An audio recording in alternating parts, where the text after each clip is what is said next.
Magandang araw po, welcome po sa aking channel, Love9 TV. Patalasasan po, meron po ba kayong mga properties na napapabayaan or non-performing assets? Plan nyo ibenta, pero wala kayong oras sa pagbenta nito. Kung ito'y pagkakatiwala nyo po sa amin, tawag lang po kayo sa aking numero, usap po tayo, gawin ko po ng video for free. Yes, libre po, wala po kayong babayaran. Tutulungan pa namin kayong mabenta ang inyong property. Kami na po bala sa marketing, sa boosting or paid ads. Even sa tripping, hindi na po kayo mapapagod sa pag-entertain ng mga buyers. Kami na po bala sa lahat. Tawag lang po kayo. Nandito po tayo ngayon sa Batangas. Malapit po ito sa Fernando Air Base. Meron po tayong bagong video presentation, isang 2-story house na may overlooking view. May lot area po ito na 398 square meters at may floor area na 210 square meters. May 4 bedrooms, 4 toilet and bath, at sa likod po nitong bahay ay meron pong libreng dalawang bungalow house na livable pa naman. Then sa dulo po ay meron pong 20 feet na tank tower na meron pong 3,000 gallons ng stainless water tank.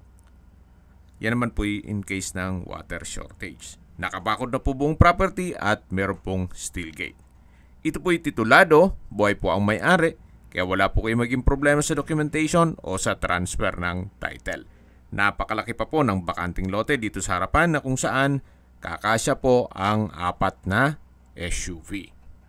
Ito po'y along Barangay Road at may access na rin ng tubig, kuryente at internet provider. Gawa ng marami na rin pong kabahayan dito.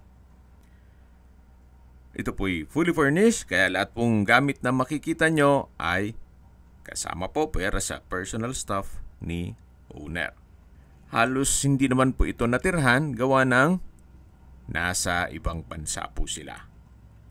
Welcome po dito sa bahay ni Ma'am at Sir, kung saan ito po yung living area o salas na may wooden sofa set, may ceiling fan, pin lamps, tile flooring. Then dito naman po yung breakfast nook na may high chair, then pendant lamp.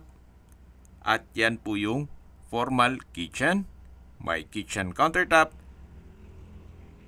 wall-mounted kitchen cabinet.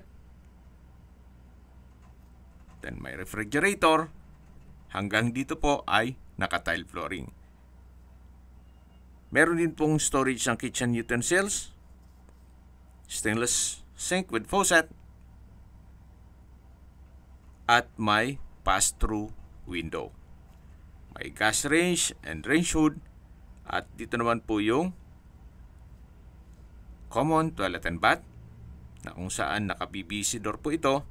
Ito po yung shower room na may overhead shower, naka-tile bathroom wall, at may wall-mounted stainless towel rack.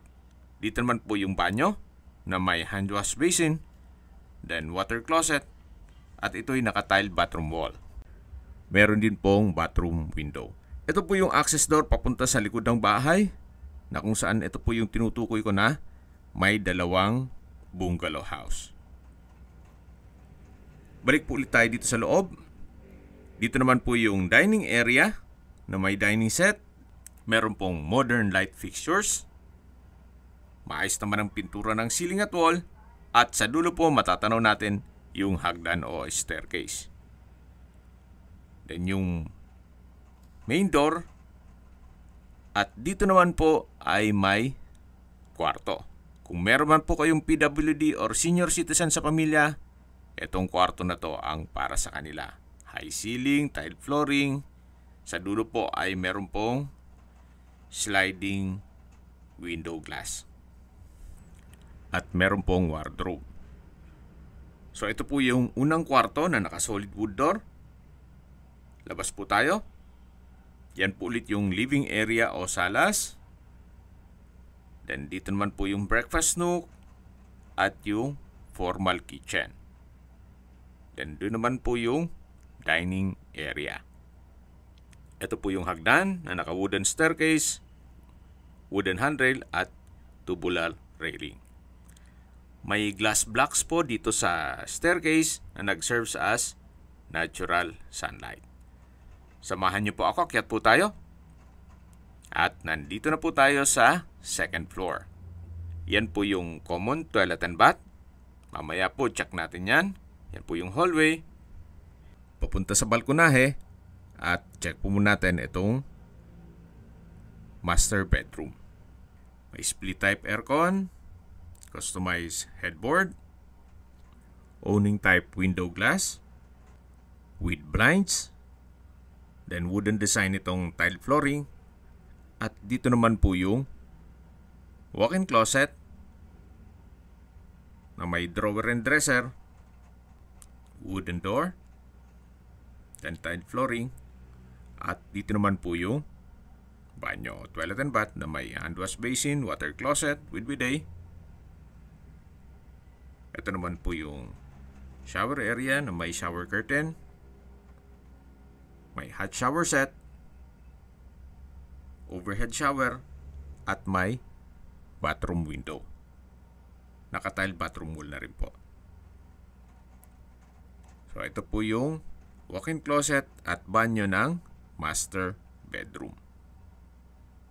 Wala na rin po kayong ipapagawa dito. Ang gandahan pa, meron pang aircon at may bed frame. Labas po tayo. Naka-solid wood door na rin po pala yan. Then yan po ulit yung hallway. Ito po yung common toilet and bath. Naka hand wash basin, water closet, shower curtain. At dito naman po yung shower. Naka-overhead shower, hot shower set, bathroom window, at tile bathroom wall. Meron din pong wall-mounted stainless towel rack at PVC door. So, dito naman po yung third bedroom na kung saan malaki naman ang spasyo. May split type aircon, may bed frame and mattress, naka-tile flooring, at maayos naman po ang pintura nito. Ito po yung fourth bedroom ng buong bahay. Meron pong sliding window glass, then blinds, tile flooring, at dito naman po yung access door papunta sa balkonahe. So mula naman po dito, meron pong Taal Lake View. Ito pong property ay nasa mataas na lugar. Ang estimated elevation above sea level ay 1,243 feet. Napakatahimik po ng lugar, sariwang hangin, at malamig po ang klima. Yan po yung Barangay Road, kaya accessible din po ito ng public transportation. Balik po ulit tayo dito sa loob. Yan po yung access door, naka-solid wood. Then dito naman po yung hallway. Yan po yung fourth and third bedroom. Then sa dulo naman yung master bedroom. At dito naman po yung hagdan na spiral stairs. Ito naman po ay papunta sa roof deck. Akyat po tayo. Then dito po sa taas ay may solid wood door. Then aluminum screen door. At nandito na po tayo sa PU deck. Naka-tile flooring, may tubular railing, then may kubo. Napakaganda po. Yan po, tunghayin nyo po itong kapaligiran kung saan napakaaliwalas. Yan po yung Taal Volcano at Lake. Then meron din pong overlooking view ng Mount Makulot. So zoom po natin ang Taal Lake. Then dito naman po sa kabilang side ay yung Mount Makulot.